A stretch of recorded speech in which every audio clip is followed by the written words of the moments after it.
O Superior Tribunal de Justiça tomou decisões para reforçar a defesa e proteção à dignidade da pessoa humana no combate ao tráfico de pessoas, crime que ainda afeta centenas de vítimas anualmente. Repórter Bruno Silveira fez uma reportagem especial sobre o tema. Acompanhe. É uma situação muito difícil que nós sofremos lá dentro, porque nós fomos para se recuperar da droga, fomos para se tratar. Chegando lá, a gente era obrigado a trabalhar, a gente era obrigado a dormir num quarto cheio de percevejo, condições desumanas, alimentação precária, alimentação vencida, cheio de rato na cozinha, cheio de percevejo, mordia nosso corpo. Se a gente errasse, ele travasse nosso dinheiro todinho. Foi uma coisa que fica na minha mente, vai ficar para sempre. Eu pensava que nunca ia passar por isso. E eu passei. E eu não desejo isso para ninguém. Lei 13.344, de 2016. Artigo 149-A. Agenciar, aliciar, recrutar, transportar, transferir, comprar, alojar ou acolher pessoa mediante grave ameaça, violência, coação, fraude ou abuso com a finalidade de remover-lhe órgãos, tecidos ou partes do corpo, submetê-la a trabalho em condições análogas à de escravo, submetê-la a qualquer tipo de servidão, adoção ilegal ou exploração sexual. Em 2016, o país ganhou a primeira legislação sobre o tráfico de pessoas. O movimento em defesa à dignidade da pessoa humana começou de forma global com o Protocolo de Palermo, em vigor desde 2003. O Brasil ratificou o protocolo em 2004. É um crime considerado complexo porque ele exige três fases, né? A primeira fase é esse agenciamento, justamente com a utilização de fraude, de falsas promessas, coação, grave ameaça, e aí o fim, que é a exploração desse trabalhador, a condição análoga de escravo ou até a exploração sexual.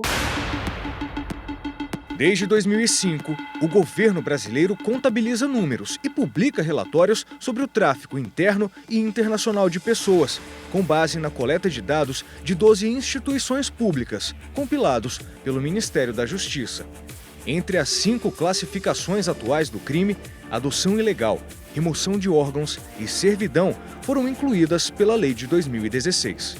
Os homens são as maiores vítimas da exploração com fins de trabalho, enquanto as mulheres são maioria entre as vítimas para fins sexuais.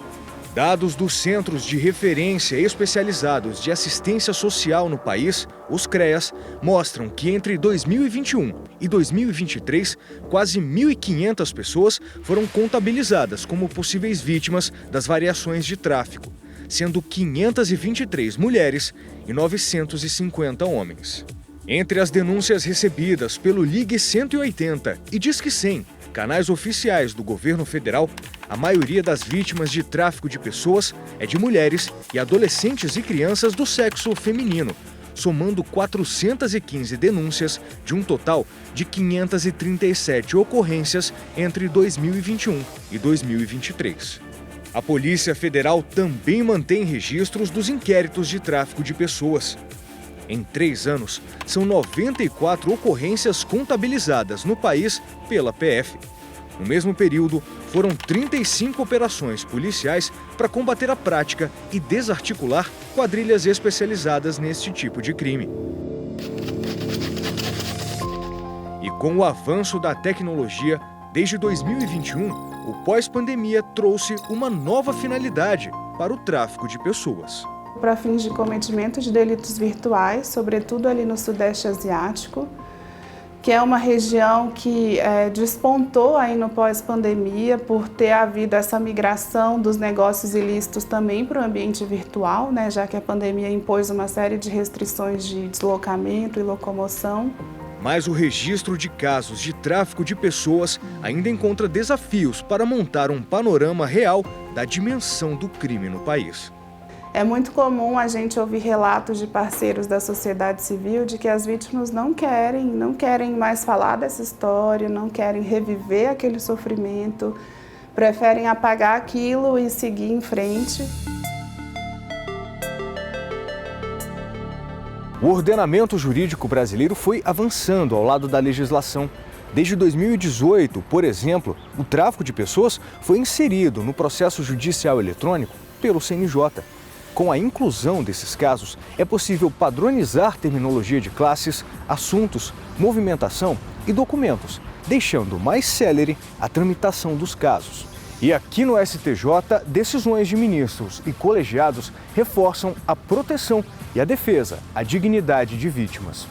No recurso ordinário em habeas corpus, julgamento de trabalho análogo à escravidão, os réus pediram para o STJ trancar a ação, mas tiveram o pedido negado pelos ministros da sexta turma. Em 11 tópicos diferentes, os ministros consideraram que os denunciados aliciavam trabalhadores venezuelanos que foram submetidos a condições análogas à escravidão, com descontos salariais como com despesas básicas. Em outro julgamento envolvendo exploração sexual, um homem preso por participação no tráfico internacional de pessoas interpôs recurso ordinário ao STJ para revogar prisão preventiva. A quinta turma negou-lhe provimento, pontuando que a ordem prisional evidenciou que o acusado de exploração sexual de crianças e adolescentes demonstrava periculosidade concreta. Com isso, a necessidade da prisão cautelar. O problema está na base.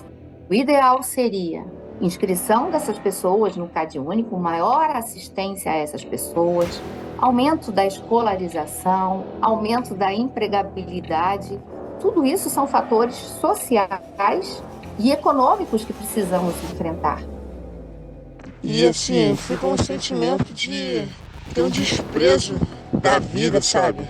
Pelas condições, por tudo que nós vivemos lá dentro. Mas um sentimento bom porque eu fui resgatado por uma equipe boa. Vou morrer, esse sentimento vai comigo.